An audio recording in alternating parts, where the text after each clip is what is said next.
Hi guys, আসসালামু আলাইকুম, welcome back to my vlog. So এখন বাজে হচ্ছে 9টা অ্যান্ড আজকে আমার প্রচুর পড়া আছে বিকজ সামনেই আমার কোচিংয়ের পরীক্ষা। সো গতকাল রাতে আমি তাড়াতাড়ি ঘুমিয়েছিলাম যে আজকে সকালবেলা উঠে একদম সকাল সকাল পড়া শুরু করবো অ্যান্ড সারাদিনে ভালো মতো পড়া হবে। বাট গেস হোয়াট, আমি 9টার দিকে উঠেছি অ্যান্ড কেয়ার করার এখন লেট হয়ে গেছে, এখানে তো আর কিছু করার নেই। তো এখন এই টাইমটা আমাকে রাতের বেলা কাভার আপ করতে হবে, রাতে একটু বেশি রাত জেগে পড়তে হবে, আর কোনো ওয়ে নাই। তো আজকের দিনটা অনেক বেশি প্রেশারের মধ্যে যাবে অ্যান্ড অনেক বিজি একটা ডে হবে। So let's start.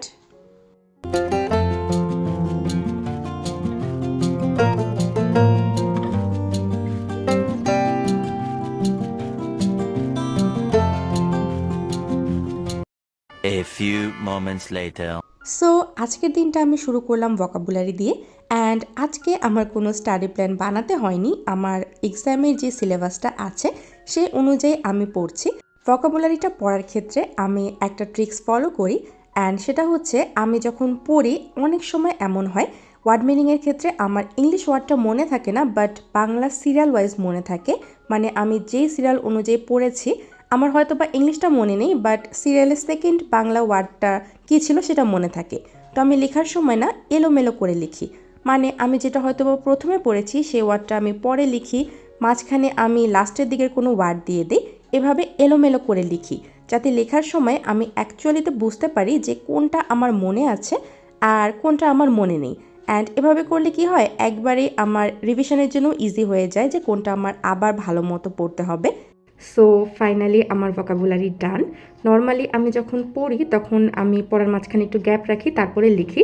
বাট আজকে এটা আমার হচ্ছে রিভিশনের পড়া ছিল, আগেই পড়েছিলাম, জাস্ট আজকে রিভাইজ করলাম। তো তার জন্য বেশি সময় লাগেনি, তো আমি ভাবলাম যে একবারই পড়াটা কমপ্লিট করি, তারপরে ব্রেকফাস্ট করব। সো ফাইনালি এটা ডান অ্যান্ড এখন অনেক বেশি ক্ষুধাও পেয়েছে, তো এখন ব্রেকফাস্ট করব। ইয়া। A few moments later.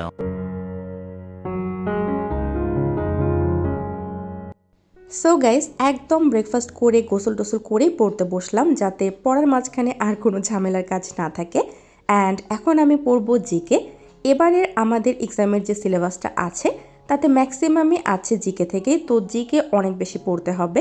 And আমাদের এক্সামের যেই সিলেবাসগুলো হয় সেটা অ্যাকচুয়ালি এমনভাবে হয় যে 2-3টা করে সাবজেক্টের কিছু টপিক দেওয়া থাকে অ্যান্ড সেগুলোর উপরেই আমাদের পরীক্ষাটা হয়। অ্যান্ড এইবার আমি একটু পিছিয়ে পড়েছি বিকজ আমাদের বাসায় এত বেশি ঝামেলা ছিল, সো আমি ক্লাসগুলো রেগুলার করতে পারিনি। অ্যান্ড আমাদের কোচিংয়ের নিয়মটা হচ্ছে এমন যে আমাদের যে ক্লাসগুলো হয় এক সপ্তাহে সেই ক্লাসের উপরে আমাদের পরে এক্সাম হয়। তো আমি ক্লাসগুলো যেহেতু রেগুলার করতে পারিনি, আবার এমনও হয়েছে যে বেশ কিছু ক্লাস আমি করেছি, মাঝখান থেকে আমাকে আবার উঠে যেতে হয়েছে, তো সেটাও মনোযোগ সহকারে করতে পারিনি। অ্যান্ড দ্যাটস ওয়াই আমি ক্লাসের পড়াগুলো ভালো মতো ওই সময় কমপ্লিট করতে পারিনি। তো এখন আমার এক গাদা পড়া একসাথে জমে গেছে অ্যান্ড এরকম একটা অবস্থা হয়ে গেছে। আমি সবসময় ট্রাই করি এরকম মেসি আমার অবস্থা না হোক, বাট এবার হয়ে গেছে, কিছু করার নেই।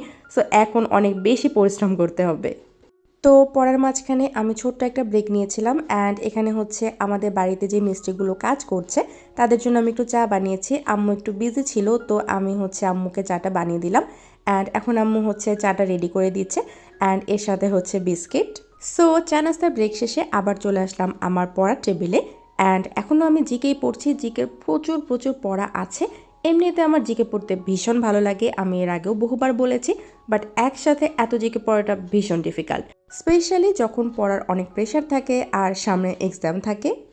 তো আপনাদের একটা কমন কোয়েশ্চেন থাকে যে আমি যা পড়ি সমস্ত কিছুই আমি লিখে পড়ি কিনা, আর যদি পড়ি তাহলে এত টাইম আমি কিভাবে পাই, মানে কিভাবে টাইম ম্যানেজমেন্ট করি। সো আমি কিন্তু যা পড়ি সমস্ত কিছুই লিখি না। কিছু জিনিস আছে যেমন ভোকাবুলারি, গ্রামাটিক্যাল পার্ট, সেসব আমি সমস্ত জিনিস লিখি। আর তাছাড়া আমার যেসব জিনিসগুলো ডিফিকাল্ট মনে হয় শুধুমাত্র আমি সেগুলোই লিখি, সব কিছু লিখি না। আজকে আমাদের বাসায় যারা কাজ করছে তাদেরকে দুপুরবেলা খাওয়ানো হবে, তো সেজন্য আম্মু এখানে রান্নাবান্না করছে অ্যান্ড অবভিয়াসলি অনেক মানুষের রান্না, তো আমিও পড়ার মাঝখানে একটু উঠে আসলাম আম্মুকে হেল্প করার জন্য।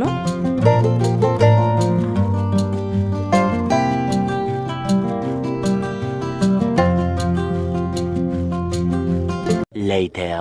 এই যে 1 কাপ চা বানিয়েছি অ্যান্ড এখন এটা নিয়ে আমি চলে যাব ছাদে। বিকেলের এই সময়টা একটু রিল্যাক্স না করলে আসলে ভালো লাগে না, পড়াশোনায় মনোযোগ আসে না। তো একটু ছাদে যাব, হাঁটাহাঁটি করব, তারপরে পড়তে বসবো, আদারওয়াইজ পড়তেই পারবো না। Now it's time for Bangla and এখন আমি পড়ব হচ্ছে সমার্থক শব্দ। সমার্থক শব্দ আমার এখন ভীষণ ভয় লাগে, কারণ আমি যখনই কোয়েশ্চেন প্র্যাকটিস করতে যাই আমি অনেক অনেক সমার্থক শব্দের কোয়েশ্চেন পাই অ্যান্ড অনেক অনেক নতুন শব্দ আমি জানতে পারি। মানে আমি যতই পড়ি না কেন আমার কাছে নতুন নতুন অনেক ওয়ার্ড কোয়েশ্চেনের মধ্যে আমি পাই। তো দ্যাটস ওয়াই এটা আমার ভীষণ ভয় লাগে। তো সে কারণে আমি আজকে যে বইটা থেকে পড়ছি সেখানে শুধুমাত্র ইম্পর্টেন্ট সমার্থক শব্দগুলোই দেওয়া আছে, খুব বেশি দেওয়া নেই। তো আমি ভাবলাম প্রথমে এগুলো পড়ি, তারপরে আমি এক্সট্রা করে পড়বো। আদারওয়াইজ প্রথমে এতগুলো দেখলে ভয় লাগবে অ্যান্ড পড়তে ইচ্ছা করবে না। দ্যাটস ওয়াই একবার পড়াটা শুরু করলে ধীরে ধীরে ডিফিকাল্ট জিনিস পড়া যায়, বাট প্রথমে ডিফিকাল্ট জিনিস পড়লে পরে কিন্তু পড়ার আগ্রহটা কমে যায়। সো দ্যাটস ওয়াই আমি এভাবেই পড়লাম। আজকের জন্য এতটুকুই। সবাই ভালো থাকবেন। আল্লাহ হাফেজ।